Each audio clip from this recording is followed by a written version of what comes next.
Hello friends, இன்றைக்கி நான் ரவா பொங்கல் செய்ய போகிறேன்ப்பா.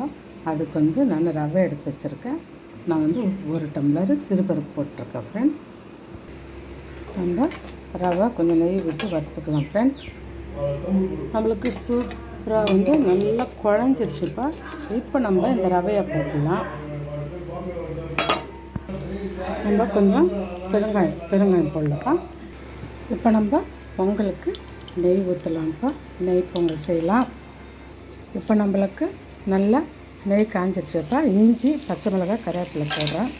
இப்போ நம்மளுக்கு இஞ்சி பொரிஞ்சிடுச்சுப்பா. நான் முந்திரி, மிளகு, சீரகம் போட்டுருக்கேன். இப்போ நான் நெய்யில் வறுத்த எல்லாத்தையும் இதில் போட்டுறேன். நம்மளுக்கு சூப்பரான ரவா பொங்கல் ரெடி ஃப்ரெண்ட். நம்ம அவசரமாக செஞ்சதுக்கு நான் வேர்க்கடலை சட்னி சைட் டிஷ்ஷாக பொங்கல் செஞ்சுருக்கேன். டைம் ஆகிடுச்சுன்னா சீக்கிரமாக செய்யலான்னா இதை செய்யலாம்.